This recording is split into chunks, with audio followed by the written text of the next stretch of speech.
Thank you for attending the virtual summit. And I'm going to go through some material here. And really, it's, this pandemic came out of nowhere and really shocked and jolted, a lot of the technology and business in terms of their roadmap. But not only just what they're going to do relative to automation and their plans, but also how to think about automation. So that's what we're going to talk about today. Now, our take is that, there has been a shift. We talk to, businesses every day, and many of us, and this is what we're getting, things have changed very dramatically almost overnight. And everyone expects, or people we talk to expect, that there'll be just like any recession that we've had in the last 3 or 4, that there will be a hold on discretionary spending. As companies try to understand what the effect of this recession that the virus has pushed us into. And what happens in those cases is that the more ambitious projects, the more transformational projects tend to get pushed off the table. But we think that after the pause, the pandemic will lead to some rapid acceleration, particularly for intelligent automation, which is the subject of this conference. This is just a projection without a specific timeline, because I think no one really knows. But what we've seen is an interesting pattern. Since social and mobile disruption, particularly mobile disruption in the 2012, 2011 timeframe, and we've seen a lot of discussion about digital transformation. We've seen progress, but it's been very, very slow. Basically, modernization is hard. So, there hasn't been a tremendous rate of digital transformation, although it's been a subject of quite a bit of discussion. But what we've seen in the last phase 2 there, digital transformation has really accelerated with this pandemic. All of a sudden, there are near crisis projects to get things done. One airline that we talked about and talked to, basically had to build bots to handle their cancellation requests, which had more than tripled in terms of the daily volume. And they built bots in a 6-day project to handle these 5 or 6 minute human tasks that were required for every cancellation request, which you can imagine were quite a few. So it's that kind of accelerated automation mentality, that is going to be characteristic of this, what we call the phase 2, the digital transformation acceleration, the surge that we're going to see with the pandemic. And then we're going to have a ramped investment in intelligent automation that will be along with that. If you look at what those trends might look like, we're going to talk about some of these. Clearly, intelligent automation is really the next stage of RPA's development. So it's not so much about the core application manipulation features, which is the genesis of RPA, but it's really how do those base automation capabilities, how do they link with more intelligent components that use machine learning, that use conversational intelligence, that use text analytics. That's what really intelligent automation is about. It's about that phase 1 RPA, plus the intelligent components. So we'll talk about that. And as we move in that direction, how we become more of a people-centered enterprise. How do we use this automation to work collaboratively with people is going to be really, really important. So I'm going to talk about human in the loop, which is a broad term. We have a lot of academic research. It's very important in defense systems. It's very important, in many, system contexts. But in the automation context, it takes on a particularly strong meaning, particularly in the more regulated environments, financial services, and so forth. So I'm going to introduce very, very quickly a model for how to think about that. And one of the aspects of this progression of RPA is really to link with text analytics and to focus on documents, to focus on intelligent extraction is another way to think about it. I'm going into email, I'm going into documents, I'm extracting key elements from that, fields that are important for driving bot activity, but also, perhaps important for updating core systems down the road, or for linking with intelligent components. So this is an area of significant investment that we're looking at, and we'll discuss some progress and some use cases there. And then what are companies doing to scale automation? And of course, digital worker analytics, which is the whole emerging science of being able to discover, to use machine learning, to use recording, to really discover new automation opportunities. Now, how will the roadmap change? I mean, that's what we really started talking about. So it's always fun. You publish a document like that, and then 2 months later you have a pandemic, and all of a sudden the advice you've given is seems like yesterday.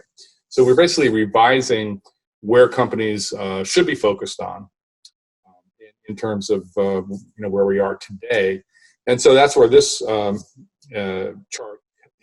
comes up with what we call the acceleration zone on the upper right. This is where we think companies, this recession that we're headed into, again, no one knows whether it'll be a V shape.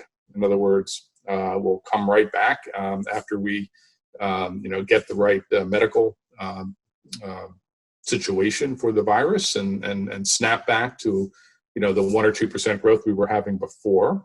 That's a minority view. The majority view is that it'll be more L-shaped. In other words, we'll have a long, typical 2-year kind of recession where we'll be, have negative growth for multiple quarters, and then have slow, growth in productivity in the economy. That's basically what we saw in 2008 with the Great Recession. So during that time, that the focus will be on task automation, which really drives cost efficiency, which is another way of saying it is about reducing costs. And that's going to be a top of the agenda. So if your project doesn't do that, it's going to have a very hard time getting support in the organization. The automation maturity is very important. Some companies have really they've built automation centers of excellence. They've really put the strategic foundation in place to really manage and scale automation. They're going to be in much better shape because getting funding for that's discretionary to go at projects is going to be very, very hard. So if you have a process for doing automation that works, you may not need a lot of that. So you can develop your automations without that. That's really important.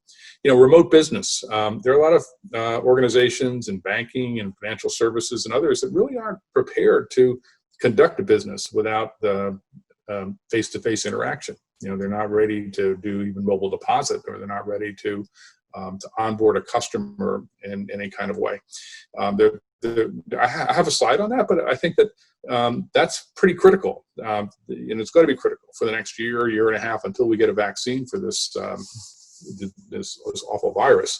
We're going to have to really conduct remote business, and many of these acceleration zone initiatives they appear tactical right now because we have to continue to conduct business, but they'll become strategic in that they will be institutionalized.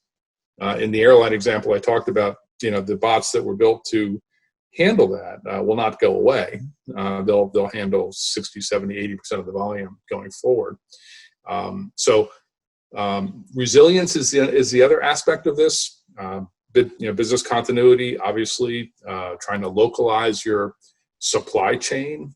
And for RPA, what this means is, your digital workforce really allows you a certain resilience. It allows you to share resources in a better way, to switch between humans and digital workers in a much better way. That's a human-in-the-loop element I'll talk about. But we'll be seeing more emphasis on that, on more localized supply chains.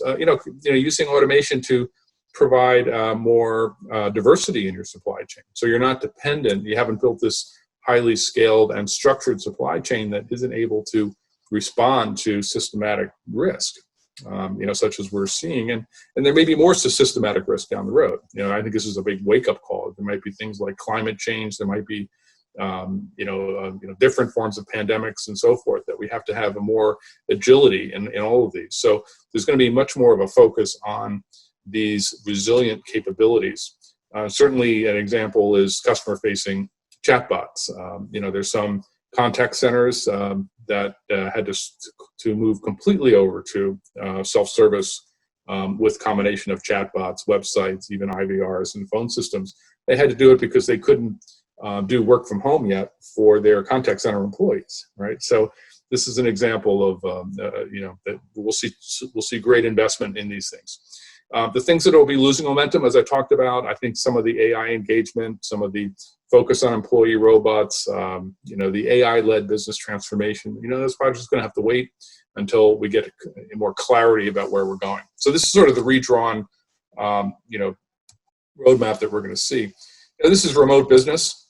This is, just what are the intelligent automation technologies that you need to really change how you do business for the new normal. That's really what we're saying here.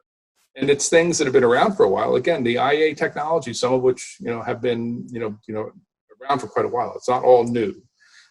So e-signature, customer communications management, even e-notary. I mean, the whole idea of having a traditional face-to-face notary is really a sort of a gone concept with the new normal.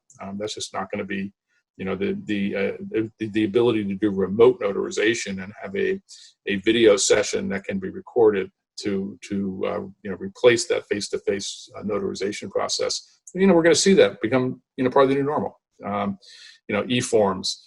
So the whole intelligent capture piece, which leverages OCR, text analytics, DPA, Deep, which are building, these, more complex processes. Clearly, task automation with RPA, and collaboration is going to play a bigger role. I mean, what are we doing here? We're on a virtual session, and we've gotten used to conducting business much more collaboratively, much more virtually, and this will be institutionalized. But companies need, and with their technology partners, to build new domain workspaces to do this. The domains that can bring in experts and help, resolve, issues related to a transaction, and do that within a portal that's specifically designed to do that. We'll see much more of that, much easier document sharing and work groups and so forth.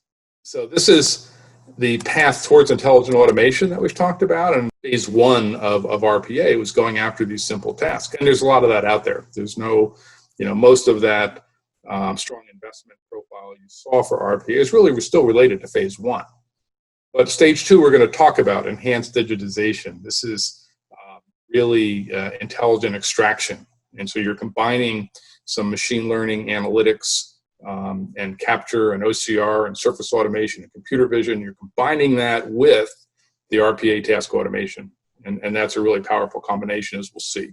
And then ultimately, and this is where you have more of the orchestration capabilities for the platforms. RPA had to have central management. And that's what really separated it from just being a macro on a desktop. Here's a, we need a place to house this automation that we built up for the desktop. We need, and there are going to be a lot of them. And we need not only a place to house them, we need to version them. And by the way, we should schedule them. So this whole notion of central management really emerged as an important thing that really made RPA an enterprise solution, as opposed to what it was before. Screen scraping and macro on a desktop, that's what it was. So this becomes a very important construct for bringing in these more intelligent components. So if you have a chatbot that's doing self-service for a customer, and there's some action needed. So the chatbot understands the intent. Once the intent's understood, then events is sent to the control capability, and the control capability will launch the right robot, the right scheduled automation to satisfy that intent. That's the action component. So this kind of linkage is really characteristic of stage three. Another linkage would be that externalizing the decision management to a machine learning platform, machine learning and data science platform, where you can actually use data refresh continually about the context of the exception or the context of the customer to be able to make better decisions. That's definitely the trend, to use machine learning in that way. So this sort of linkage is very, very important, and that's what we call stage 3. Now, let's talk about stage 2, because that's the one that really is driving a lot of excitement in the market right now. This is where most of the investment beyond task automation is going on. Now, stage 2 is really based on combining RPA with what we call AI-based text analytics. Yeah, and it focused on documents. And basically, you're using AI plus some traditional rules analytics to mine semi-structured and unstructured text data sources. And basically, you're extracting fields, and you're putting those fields in a normalized data set that then allows bots to interact with them. You're also understanding enough about that unstructured content to route and classify, and basically to manage, to move the content through a workflow, the appropriate one, that ultimately may end up with entering the metadata into yet another application that will take on further action. So the key is that machine learning, its evolution has made it a lot easier to do this type of extraction and classifying, which has been done for years in the capture context, but it's been done with crude rule sets and crude template management and so forth. Machine learning allows you to really to depend less on that heavy administration and let the pattern insight capability of machine learning really to figure out and extract things in a much more efficient way, and use the machine learning ability to allow training, batch type of training for the documents and material coming in. This is all gotten a lot better. It's still got a ways to go, but it definitely has gotten better. Now, here are the use cases. We call them non-customer facing because there's a whole set of text analytics that's, it's doing voice of the customer. It's trying to understand the sentiment of the customer, and it's trying to maybe do brand management and monitoring. So customer experience related. We're not talking about that application of text analytics, which, if you think of it, text analytics has natural language processing, it has semantic parsing, it has all of these great technologies, but we're applying them to things like insurance claims, not to people, but to the business content. We're trying to reduce risk, for in contract clause comparison and for fraud detection. This is a natural language understanding chatbot. We're trying to onboard customers faster. This is, by taking their form data and doing the right thing with it. And there are many, many examples for banks to classify mortgage documents and get them to the right people. This is what we're talking about. It's just one quick example. This is an insurer. They relied on humans to read the emails, determine what was needed, and route each email to the most appropriate department. And now, machine learning, text analytics is doing that, and you have RPA in the background, really, helping to do the action related to that. So these are just very, very strong use cases that are out there today. What we're going to see, particularly in this, pandemic that we've been in, really has focused. One of the good things that have come out of it, and it's mostly bad. As I said earlier, it's pushed us and accelerated our digital transformation, which we weren't making enough progress on before. So that's a good thing for business and for doing business, but it's going to drive much more focus on designing systems and processes that interact in the right way with humans. And so we need to move to this concept of a more people-centered enterprise, where we're starting to look at our employees, not only their health, but also their mental health, in terms of how do they interact with the machines in better ways, more fluid ways, less threatening ways, lower anxiety ways. So we need to have a kind of different model for designing processes that really puts machines and humans, in the lens of the design points that are really important. So this model has 6 levels, and it is again, human in the loop is a term thrown around a lot in the RPA context, and it stems from this sort of level 1, where you're making a distinction between attended mode RPA, which is interacting with with a human, although very lightly, in a contact center. But here you see, in that case, let's talk about level 1. I have examples of level 1, level 2, and level 4 here. I'll show really quickly. But the point is that these are the actions across the top. There's an evaluation, there's a selection of an action, there's a decision on what action to take. There's the actual action, there's monitoring, and there's mentoring, of the capability of the machine. Call it being a bot master, if you will. So in level 0, humans do everything. There's no machine involved. And level 1 is really that contact center scenario where the human's interacting with the bot, but very, very lightly. And 2, you start to combine bots with more sophisticated process technologies, such as BPM and so forth. And of course, level 4 and level 5, you have more and more autonomy. So, you need to think about what the human's doing with all of these steps, what the machine is doing, and think through those implications. I mean, this is level 1. These are the types of things that bots are doing in contact centers. They're doing address updates on the left there. It's ROI focused. I'm just going to take that task off of hundreds of agents that have to update address and customer account data. I'm going to do data pooling on the upper right, which is I call bonus territory because it's really improving the customer experience. I'm going to be able to use the bots to get data from all kinds of different core systems that can understand where, let's say, a telecommunications order is, for a new service or so forth. And I'm going to pull that into a point of need for the agents. They can respond in real time to a customer situation. Now that's data pooling, has high customer service effect. But the interaction with the bot is, going back to, this slide, very, very minimal. This is level 1. The bot is doing a lot of the evaluation. The selection of what to do is a shared responsibility with human and the bots. The humans deciding when to kick off the automation. The humans deciding where the action is and so forth. I mean, it's very, very kind of a light interaction. So there's not a lot of concern about the design of that. The bot's going to ask for an account number. The agent's going to select from a menu a bot activity. That's what we're talking about there.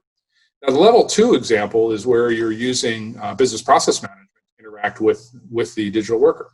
So here you might have a task, a queue, in step 1 that humans are working off. They're going into their in basket and they're pulling work down and doing one after another. That's what a lot of these production operations are.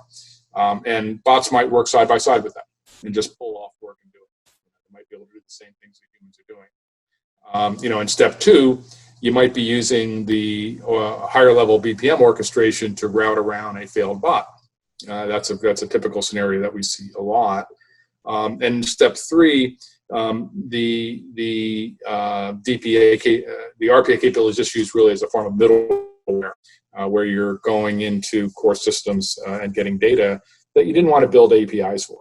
It didn't make sense to build API for. So you're really just using it as another form of integration to augment or enhance the API integration that you have. But it's an example of bots, working with, with BPM to really bring humans in the loop at the right time.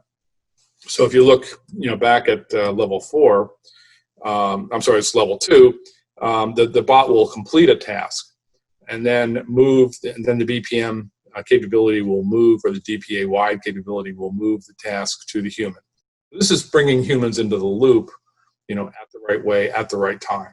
Now, where it gets more sophisticated is actually in level 4, where you start to see, and this is more of a development of the market, where you start to see employee robots, that start to crop up, and either become digital assistants for knowledge workers, do calendar management, do car rentals, so forth, or maybe they're a domain specialist. Maybe there's a set of robotic automations that help you with invoices and contracts and email and so forth. So they're domain-specific automations, or maybe it's a very, it's a digital capability that takes on the persona of a worker and becomes their sort of bot that they need to master. They become the bot master of a tailored, robot to help them with their work. So here, you have to think of, what does that look like from a human in the loop standpoint? Well, in that case, the bot is doing the evaluation of the context. The bot is selecting the options that can be done. The bot is deciding what action to do. And the human job is really to mentor and monitor the bot, train the bot, take responsibility for the bot. But really, the action component is really much driven. And of course, when you get to level 5, it's completely autonomous. The machine, the bot is doing everything. In level 4 at least, it will be informing the human. It will have a link to the human as to what it's doing and so forth. So anyway, it's just that's not a perfect framework, but it's just an idea to think about design from that kind of perspective. What is the interaction of humans with the digital environment? Now, this is just a chart on what how companies are doing with scale. How are they doing with ramping up automations, building them, scaling them, developing them in parallel to get them out there? And the answer is not that great. I mean, if you look at it, over 50% of companies have less than 10 bots under in production. It's not really too good. I mean, you really wanted to see many more companies having more success in paying for their automation infrastructure and that strike team that they had to build, and really getting to the point of realizing tremendous economic benefits with their investments. And unfortunately, many companies are. I would say 25% of companies are not. That they're not achieving the economic objectives of that justify the investment. And so there's an issue, with scale. So, one of the issues is just there may be too many tools that are being purchased and in too scattered a fashion. So, what this is showing is that you have a fair degree of companies that are have 2 or more RPA vendors in already. So it's not surprising, because a lot of the early phase 1 RPA has been driven by the business that has gone directly to an integrator, global SI, to build bots for them to gain efficiencies. And so it's, there hasn't been a lot of planned shared services type of governance around how RPA has come into a lot of organizations. It's come in very bottoms up rather than top down. So as a result, you have this kind of chart where you see a lot of different automations around. We're concerned about the not just in the RPA world, but we see this with conversational intelligence, with chatbot stacks, with machine learning. That companies are building these islands of automation and not having enough coordination about leveraging expertise, leveraging governance rules and control frameworks that you can do if you have an automation center, if you have some focus on this.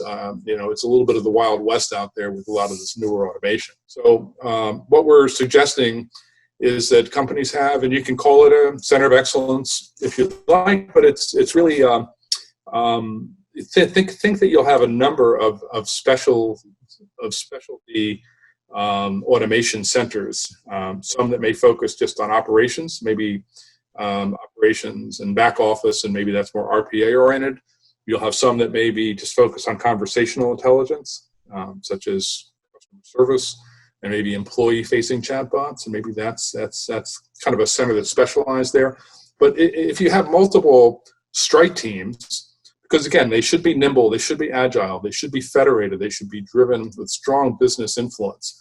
They should be working off the same template in terms of the responsibilities on the right here, the strike team responsibilities. I mean, you should have the same guardrails, the same control framework that allows you to have security validation, business continuity validation, coding standards, use the same underlying technology, have a design authority to be sure it's applied in the right way. These are the strike team responsibilities. You can have multiple teams, but they should all be kind of working under the same operating model rules.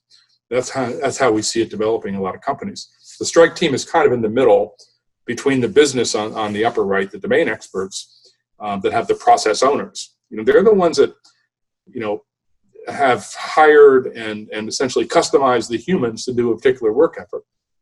They're the experts in the work. And for there to be innovation in automation to replicate that work in an automated sense, they're the ones that need to drive it. So that's why federation, having more responsibility for this technology development, be in the business, is really popular. That's like 60-70% of companies are really driving a lot of this automation innovation from the business as opposed to from traditional technology application development environments. And we expect that to continue. For one thing, the business is just hiring more and more technical people. And two, it makes sense in terms of the development of that intellectual property.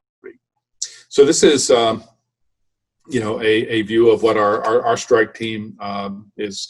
And really what we're trying to do is to ideation, initial assessment, business case. You want to process. I'm going to go through this in detail, but you want to process to scale automation. You want to surface it through ideation from the business.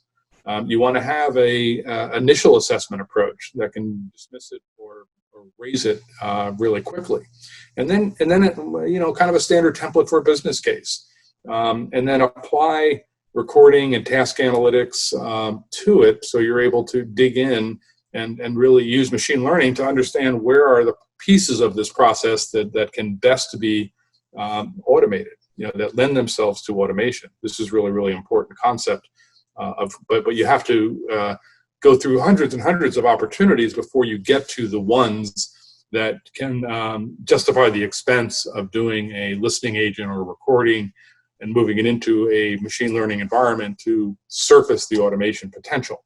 That's an expensive process, so you want to be able to have a large set of opportunities to get down to that.